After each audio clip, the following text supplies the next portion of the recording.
Hey guys, it's Abby here. Sorry if my voice is a little hoarse. I'm trying to be very quiet because I don't want anyone to hear me. And I also recently returned from a trip and my allergies decided to lose their freaking minds and just go full on. So, this is another bath time chat, like we like to have occasionally. And I tell you, while I was on my trip, there was a bathtub. And it was fine, but it wasn't home, and so it had some weird features about it that I wasn't a huge fan of. For instance, my tub at home, it has, it's the base of it on the inside is almost as wide as the upper portion. You know, it doesn't taper in at all. And so that means you have a nice wide space for your hips. I have hips, as some people do. And so there's a little more room. You're not just like squashed into the tub. You don't feel the sides of the tub on your hips, which I think it's more relaxing, personally. So it had a very tapered side of the tub. It just like whoosh, like right there. And you're kind of smushed into it like a sardine in a can. And I don't think that was quite for me. It also, my tub, it's older and it leaks water a little bit, I think. Through the valve that stops the water from going down. I think that valve leaks just a little bit. And so I'll retop it off with hot water, like really, really hot water. To get like kind of a shock. And that's fine. But it doesn't seem to leak a lot in a short period of time. Well, the one that I was using on the trip, I swear I was having to top it off every couple minutes. And that's a lot for a tub. Like, that's a lot of water volume to be disappearing in such a short time. So yeah, not a big fan of that. But I was so happy to have a tub that I could soak in, because we were walking a lot. That was nice. I did appreciate that feature of the place we stayed.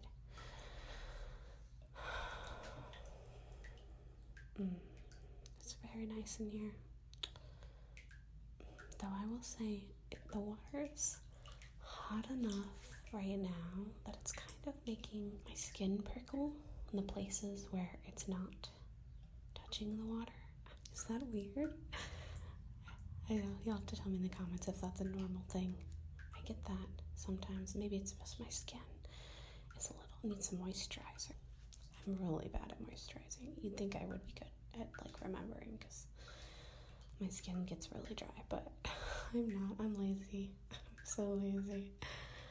But yeah, I just wanted to talk about some of the things that were different we visited the UK, and we've been there before, but some of the things that just struck me that is part of the daily life of someone in the UK, and it's not here, and they're just little things. But it's not nighttime right now, so I don't have a candle going. But the water is awesome. Try to sit up. It's a bit of a swoosh. It's a little slippery in the top. The other one, though, the other tub I was in, oh my gosh, it was so slippery. actually fell twice. Like, not full on falling in the tub, but I slipped and I like hit the side of the tub, and I have bruises now on my inner thighs because of like hitting the side of the tub. Like, oh my gosh, not fun. I have a beverage. It's in a glass mason jar, and it's a oolong tea, iced oolong tea. So it's nice and cold in my hands.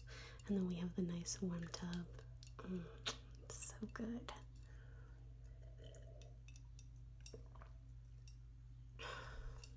Yeah, really nice. Okay, so let's lean back a little bit in the water. Yeah, so let's talk about some of the things. Sorry, that was really abrupt. I was like, yeah, let's talk really loud suddenly and shock our listeners' ears. No, but some of the things that struck me. So the tub was weird. I've never seen a tub like that in the States. Maybe they exist, but I don't think they're as common. The walking symbol, at least in the place we were at, it was fairly, let's see, multinational, multicultural city. The walk symbols were little people, right? Which is kind of normal, but they're like, here, I think we a lot of times have words that say walk or don't walk, and theirs was a little person. So it was like a little walking guy, like a little stick figure walking guy, and he was green when you were allowed to walk, and that was cute. Let's see what else. There's a lot of stuff. Oh, the washer dryer combo that I tried to use. I had no idea what I was doing.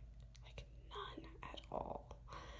It was hieroglyphs. And I'm a fairly intelligent human, but there was like 4 different dials, and each dial had like 20 different things on it. And some of the symbols, I didn't know what they meant. So if I happened to get any UK listeners who could tell me what these symbols meant, I would really appreciate it. There was, one of the dials was just numbers, which I understood that because it had like a key that said all the different things, you could do. Though some of them I felt like you would need both, like multiple numbers, and you couldn't do that. So not entirely sure there, but they did have some symbols on another dial, and they had like a hanger, like a clothes hanger, and I didn't know what that meant. I thought maybe it was like you're hanging your clothes dry, but you're drying them, but that's like the setting. There was an iron, which I think probably was like permanent press, like that's what we have for permanent press, or like a wrinkle release. Maybe that's the same thing here, I'm not sure. I don't use these settings. I just throw my stuff in, they get dry. Most of my clothes are not wrinkly. Like, they don't wrinkle, the fabrics don't wrinkle. I'm gonna sink down into the tub a little bit more. There, that's better.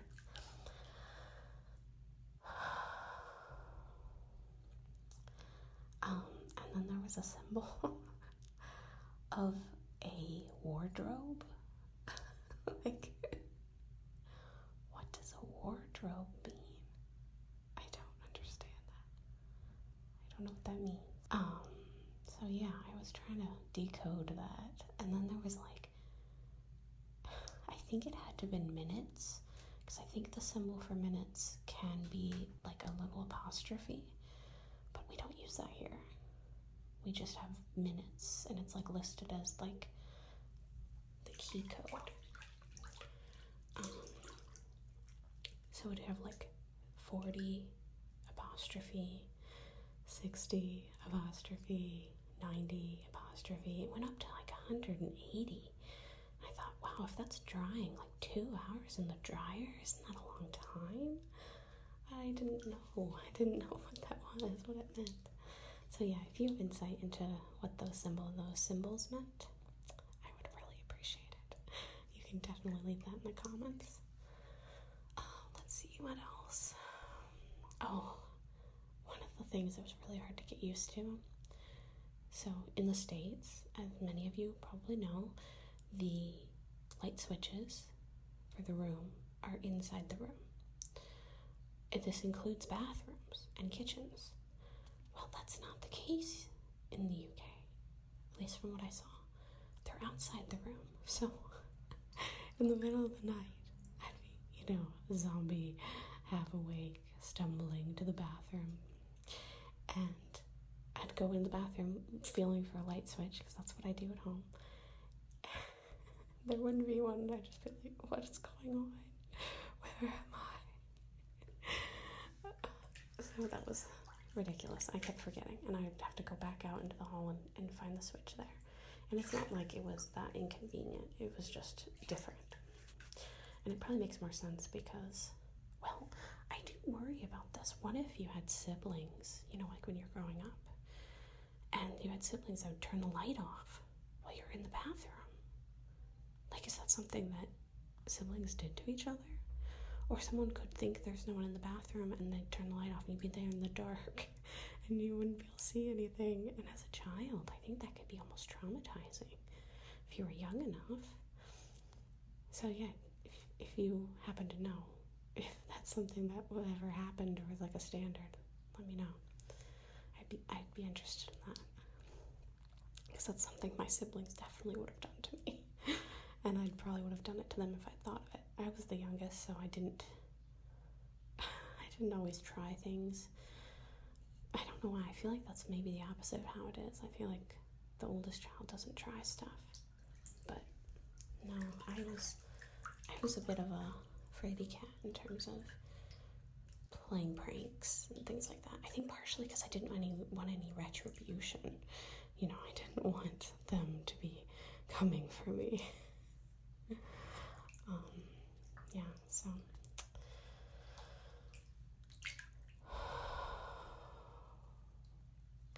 it's funny, this chat, unlike the others, I wonder if it's because it's not dark out. It's not dark in the room. Everyone's up and about in the house. There's normal sounds. My cat keeps trying to mess with my drink glass.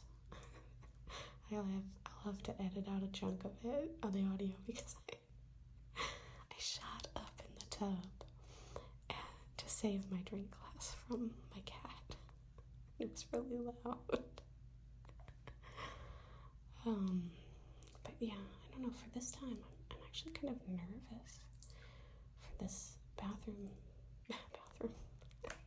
No, not the bath time chat. And, oh, my cat's rubbing heads with me. Let's see if I can get his purr.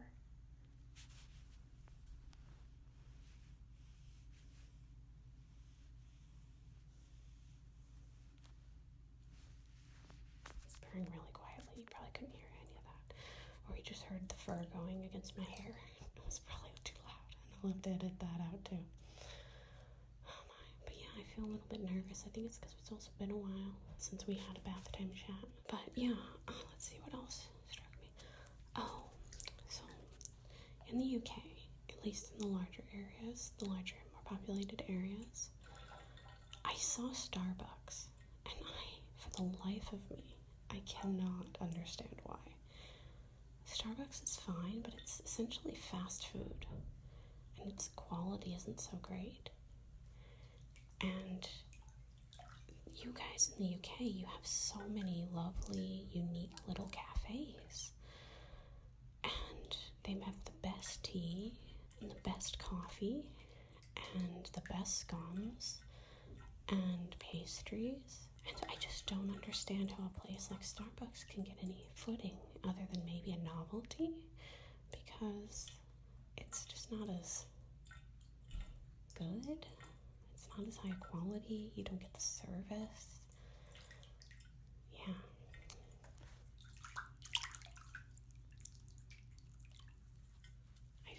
I don't understand it.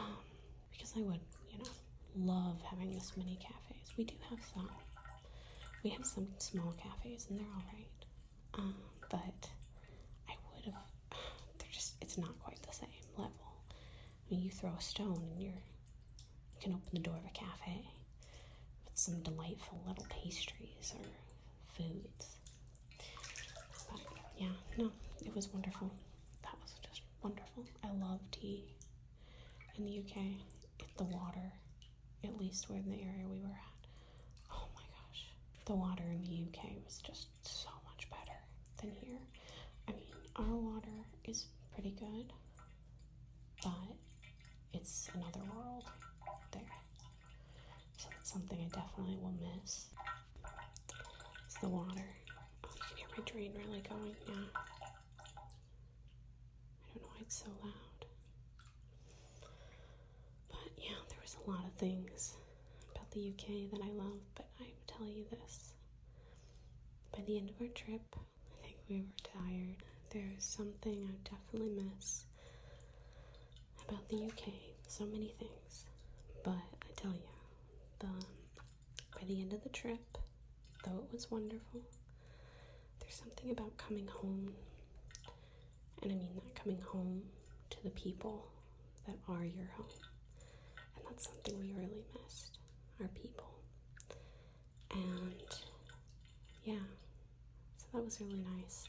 I thought I'd be so sad to leave, and I was on some level, but I was really, really looking forward to seeing my people that I cared about. And so that was a nice little bit there at the end that it was a surprise. Not that I was surprised to be excited to see them, just that that would overshadow any sadness that I felt of leaving this beautiful place. So yeah, more on traveling later, but I think that's good enough for this channel. I'm gonna have to heavily edit because there was so much noise. The people in my house were making so much noise. Oh my gosh. But yeah, for now, if you listen to this before you go to sleep, sweet dreams, and I'll talk to you later.